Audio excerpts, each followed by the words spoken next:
E aí, meus queridos, boa noite, a graça e a paz do Senhor Jesus, tudo bem?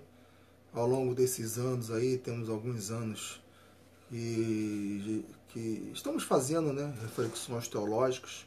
Eu acredito que já beira aí as 100 reflexões teológicas e de cunhos, a grande maioria polêmicos, né? Muitos deles bastante interessantes. Por exemplo, eu fiz um acerca do dízimo, intitulado Dízimo da Lei versus Dízimo da Graça. Então, de vez em quando há algum tema relacionado a isso, né, em vez de eu escrever lá o que eu penso, é só eu pegar o link, né, tá lá no meu canal do YouTube, e posto ali nos comentários, nos debates, e tem sido interessante, tem sido bastante esclarecedores. Eu estou aqui, vou começar, não sei se eu vou terminar, né, uma série acerca de textos bíblicos, de versículos bíblicos que diz uma coisa, mas que na verdade diz outra. Ou seja, no original ele parece dizer outra coisa completamente diferente. Embora eu acredite que ninguém precise saber e entender os originais, o hebraico, o grego, né, o aramaico, para ser salvo, porque isso não vai interferir na interpretação dos textos bíblicos que nos encaminha e que nos dá as diretrizes de como devemos ser salvos, é interessante para a compreensão de algumas questões teológicas bastante importantes para a nossa vida. Um dos salmos, talvez o salmo mais conhecido, né, da palavra, que é o Salmo 23, ele tem algo bastante curioso aqui, que no original ele vai dar aparentemente a entender outra coisa. O Salmo 23 diz assim: O Senhor é o meu pastor e nada me faltará. Deitar-me faz em verdes pastos, guia-me mansamente às águas tranquilas, refrigera minha alma, guia-me pelas veredas da justiça por amor do seu nome. Ainda que eu andasse pelo vale da sombra da morte, não temeria mal algum, porque tu estás comigo, a tua vara e o teu cajado me consolam. Prepares uma mesa perante mim, na presença dos meus inimigos, unge a minha cabeça com óleo, e o meu cálice transborda. Certamente que a bondade e a misericórdia me seguirão todos os dias da minha vida, e habitarei na casa do Senhor por longos dias. Né? O versículo aqui que a gente está analisando, né, nessa reflexão, é exatamente o versículo 1, que diz assim: O Senhor é o meu pastor, nada me faltará.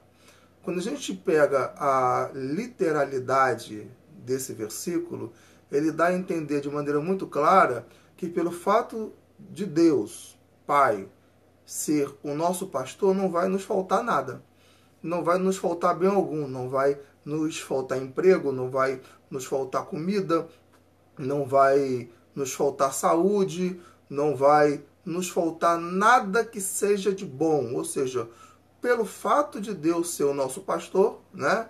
Ele é o guia da nossa vida, nós teremos tudo o que é necessário. E de fato, né, nós temos essa promessa na palavra de Deus, né? O próprio salmista diz assim: Hoje sou velho, antes fui moço, mas nunca vi o justo desamparado, nem a sua descendência mendigar um pão.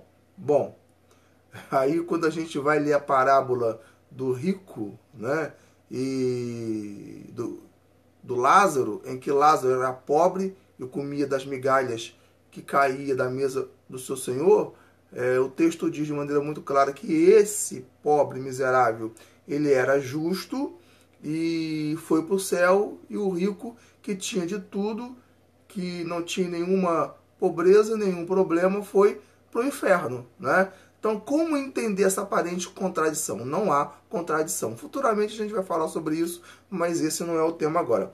A questão é o seguinte: a questão é que no original, o versículo, o Senhor é meu pastor, nada me faltará, na verdade, no original significa assim: o Senhor não há de me faltar.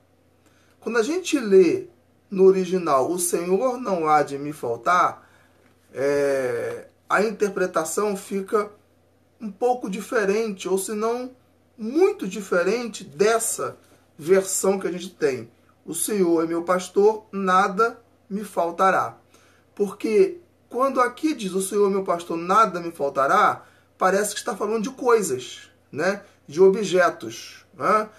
No original, quando a gente lê, né, o Senhor é meu pastor e não há de me faltar, aí tem uma amplitude muito maior. Está falando da presença de Deus na vida dele, né?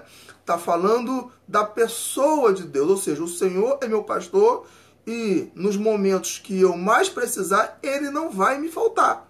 Ele vai estar junto comigo. Aí quando você lê todo o Salmo, você percebe que é exatamente essa a ideia do Salmo, né? Tanto que no versículo 4 diz assim: ainda que eu andasse pelo vale da sombra da morte. Ou seja, né, quando nós estivermos passando por uma situação ruim, de dificuldade, aonde a morte parece ser iminente, ele vai estar comigo, né? Então, no original, ele amplia, né, essa ideia, né, da presença dele ao invés de receber as bênçãos dele, né? Obviamente que quando diz o Senhor é meu pastor e não há de me faltar, também está incluídas as bênçãos, mas muito mais a sua presença, muito mais o seu amor, muito mais o seu consolo, muito mais o seu carinho. Graça e paz, espero que essa reflexão tenha aí te ajudado, compartilha, porque ela é bastante interessante. Amém.